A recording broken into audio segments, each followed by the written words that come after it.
अस्सलामुअलैकुम अज़ीज़ तलबा। मैं ऑनलाइन लेक्चर के साथ शकील अहमद आपसे मुखातिब हूँ। हम पढ़ रहे हैं साल दोम के चौथे सबक मेहनत पसंद ख़िरदमंद को, जो कि मौलाना मोहम्मद हुसैन आज़ाद का लिखा हुआ है। पिछले लेक्चर में हमने मुसन्निफ़ के हवाले से कुछ पढ़ा था और सबक के कुछ बुनियादी किरदारों पे हमने रोशनी डाली थी। जैसा कि मैंने अर्ज़ किया था, बहुत मुश्किल सबक है, तमसील निगारी है, इसमें सारी बात मिसालों से वाज़े की गई है। लिहाजा जब शुरू से आखिर तक पूरी बात एक दफ़ा ना सुनी जाए तो समझ नहीं आएगी आपको। लिहाजा जिन्होंने इससे पहले लेक्चर नहीं देखा वो देख लें, ताकि कड़ी से कड़ी मिलती जाए और सारी बात आपको समझ आए। अज़ीज़ तलबा, आज हम सबक के अहम निकात की तरफ बढ़ेंगे। मैंने सबक को 3 हिस्सों में तकसीम किया है, पहला हिस्सा, दूसरा और तीसरा। किताब में सफ़ा नंबर 21, 22 और 23, 24 पे सिर्फ़ 1-2 इक़्तिबास हैं, वो मैंने 23 में ही ज़म कर दिए हैं। आगे इसमें भी ऐसे ही इक़्तिबास के हवाले से जब हम पढ़ेंगे तो सफ़ा नंबर 21, 22 और 23, 24 को मैंने एक ही लाइन में बंद किए हैं। तो बढ़ते हैं सबक के अहम निकात की तरफ। मुल्क फ़राक़ की खुशहाली का ज़िक्र है। जैसे कि मैंने पहले अर्ज़ की थी कि इस सबक का मजमूई जो तासुर है वो ये है कि एक मुल्क है, एक इलाका है जो बड़ा सरसब्ज़ व शादाब है, हर तरफ से उसमें खुशहाली ही खुशहाली है, लेकिन हसद, कीना, बुग़्ज़, दूसरों को नुकसान पहुंचाना, लूट मार, गारतगरी, ये बीमारियां जब आती हैं तो उस मुल्क का जो है वो तख्ता उलट जाता है। वो मुल्क पस्ती की तरफ चला जाता है। फिर बाद में मेहनत पसंद से मिलते हैं तो वो इन्हें बताता है कि क्या करना चाहिए और फिर तरक्की की तरफ आता है। तो मज़ीद आगे हम इसका मुताला करते हैं। मुल्क फ़राक़ की खुशहाली का दौर है, हर तरफ रंगा रंगी है, फूल खिले हैं, हर तरफ परिंदे चहचहा रहे हैं, बागात हैं, बादशाह जो है वो बहुत आराम परस्त है, नेमतों की फरावानी है, खालिस और कदरती माहौल है।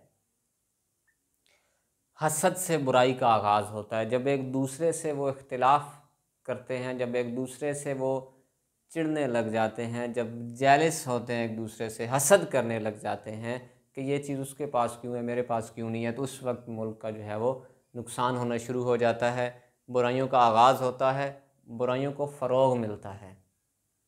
एहतियाजो अफलास की पीरी, जब ये गुर्बत और बेरोज़गारी और एक दूसरे को नीच दिखाना, तो उसके जब ताबे आ जाते हैं तो मुल्क बिल्कुल बदहाल हो जाता है। एहसास नदामत होती है फिर इन्हें बहुत जल्द। जब पहले हर चीज़ की फरावानी थी, तमाम चीज़ें इन्हें मयस्सर थीं, उसके बाद जब सब कुछ छिन गया तो फिर ये शर्मिंदा होते हैं कि ये सब तो हमारा अपना किया धरा है। तदारुक की कोशिश होती है कि इस मसले से किस तरह निकला जाए, नबर्द आज़मा किस तरह हुआ जाए। मेहनत पसंद की सलाहियतें इनके सामने आती हैं, जो कि किरदार है जो पूरे सबक के मुखालिफ है। पूरे सबक में जो लोग किरदार बयान हुए हैं वो आराम परस्त हैं, यहाँ तक कि बादशाह भी आराम परस्त है, लेकिन एक इस्तिआरा, एक मिसाल जो है वो मेहनत पसंद की है कि इंसान मेहनत करे तो क्या कुछ नहीं हो सकता। आवाम का रुजू करना, जब आवाम मेहनत पसंद से रुजू करती है, तदबीर और मशवरे से के पास जाती है, तो वो कहते हैं कि जी जाएं, मेहनत पसंद के पास जाएं, वो इसका हल आपको बताएगा। तो ये आवाम रुजू करती है, तो अब मेहनत पसंद क्या कहता है कि खुसरे आराम पर तनकीद करता है। जो उस वक्त का बादशाह है, जो कि आराम परस्त है, वो ये सारा काम करता है कि उसने आपको क्यों नहीं रोका, उसने आपको क्यों नहीं सीधे रास्ते पे लाया, क्यों नहीं पूछा आपसे। फिर मुआशरे की इस्लाह की ज़िम्मेदारी कबूल करता है कि ठीक है, अब मैं मुआशरे की इस्लाह करूँगा, लेकिन मैं जो कहूँगा आपको उस पर चलना होगा। हिम्मत और तहम्मुल की हवालगी करता है। मुराद हिम्मत और तहम्मुल के हवाले इन सब को कर देता है। अब ये भी दो फर्जी किरदार हैं। हिम्मत, हौसला हो, तहम्मुल, मिजाजी से इंसान चले तो फिर इंसान कामयाब होता है। सबको मेहनत का खुगर बना दिया। सब लोगों को जो आराम परस्त थे उन्होंने कहा हाँ हम मेहनत करेंगे, लेकिन उन्होंने कहा मेहनत करेंगे साथ हिम्मत और तहम्मुल भी आपके पास होगा, सब्र और बर्दाश्त होगी आपके पास। तब मेहनत की अजमत, सुल्तान मेहनत का लक़ब जो है वो आपको मिला, फिर मेहनत पसंद खिरदमंद को। ये तो खैर आखिर में बाद की बात है।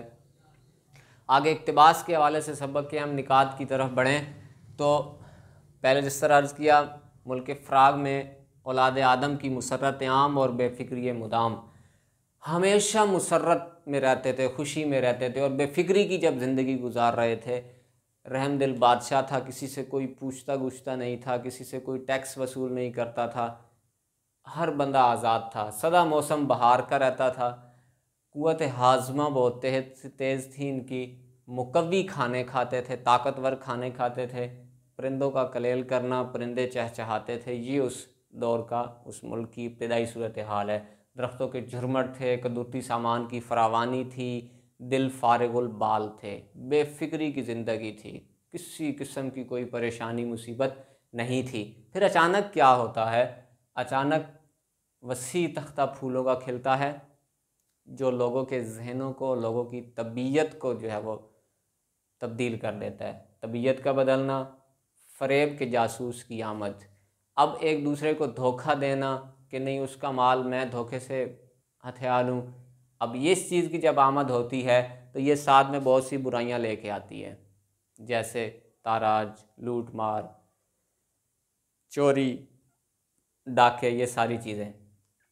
सफ़र नंबर 22 आगे देखें तो दौलत का पैमाना क्या चीज़ था, बेएहतियाजी थी। तवंगरी किस चीज़ को समझा जाता था, हमसाए को मोहताज ख्याल करना कि भाई लोग मेरे पास आएँ मैं उनको दूँ, मैं बड़ा अमीर हो जाऊंगा, जो मेरे पास है वो किसी के पास ना हो, वो मेरे पास आए लेने के लिए।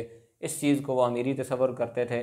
बुराई का बुजुर्गाना लिबास में आना, अब सब लोग उसकी पैरवी करने लग जाएंगे, सब लोग, और तदबीर और मशवरे से रुजू करेंगे कि भाई क्या किया जाए। देखें ना, मुशावरत से काम चले तो फिर ही काम अच्छा होता है। अकेले इंसान की सोच कुछ नहीं कर पाती, वो नाराज़ी का इज़हार करती है। ये दोनों किरदार, तदब्बर और मशवरा, तदबीर और मशवरा, ये नाराज़ होते हैं उन लोगों पे।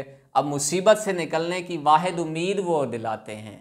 तदबीर और मशवरा एहतजाज अफलास का बेटा है, भूख प्यास मुफलिसी का बेटा है, जिसने मेहनत सीख ली है, उसका नाम भी मेहनत पसंद खिरदमंद है, कि उसके पास आप जाओ, वो आपको इस चीज़ का हल बताएगा। वजाहती किरदार मैंने साथ दिए हैं कि उम्मीद उसकी माँ है, मेहनत पसंद खिरदमंद की हुनरमंदी ने उसको पाला है, अच्छा हुनरमंद है, हर काम जानता है और कमाल का शागिर्द और हर काम में अपनी महारत रखता है।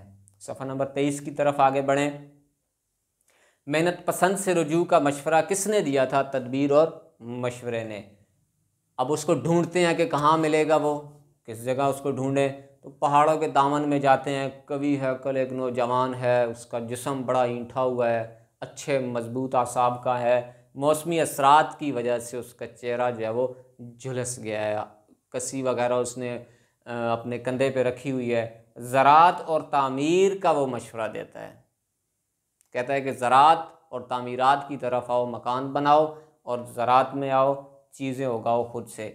खिसरवे आराम, उस पर वो बात करता है कि वो बड़ा कामचोर था, बड़ा नाअहल बादशाह था, आराम परस्त था, कमज़ोर था, उसने आपको राह रास्त पे नहीं लाया, आप भी राह रास्त से दूर होते गए। मेहनत पसंद का इस्लाह अहवाल की ज़िम्मेदारी कबूल करना, इस्लाह मुआशरा की ज़िम्मेदारी को कबूल करना कि ठीक है मैं लोगों की इस्लाह ज़रूर करूँगा।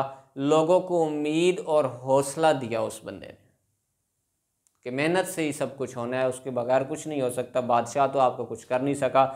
तो उसने फिर 2 मातहत अफसर भेजे, कौन कौन से, तहम्मुल और हिम्मत। कहा कि इन दोनों का साथ आपको दूं तो आप लोग मेहनत करोगे। तो उन लोगों ने कहा कि हाँ हम ज़रूर मेहनत करेंगे। फिर वो सारे लोग दीमक की तरह ज़मीन में चिमट गए। मुराद दीमक की तरह ज़मीन पे फैल गए हर तरफ और खेती बाड़ी शुरू कर दी, तामीरात शुरू कर दी और दुनिया का नक्शा उन्होंने बदल कर रख दिया अपने इलाके का, अपने मुल्क का।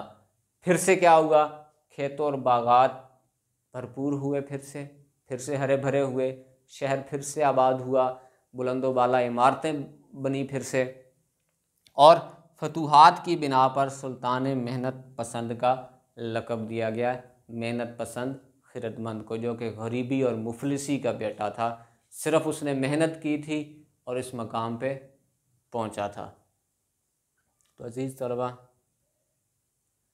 उम्मीद करता हूँ कोई इक़्तिबास में से, सबक में से कोई पॉइंट रह नहीं गया होगा। मज़ीद अगले लेक्चर के साथ फिर हाज़िर होंगे, तब तक के लिए अपना ख्याल रखें। अल्लाह हाफ़िज़।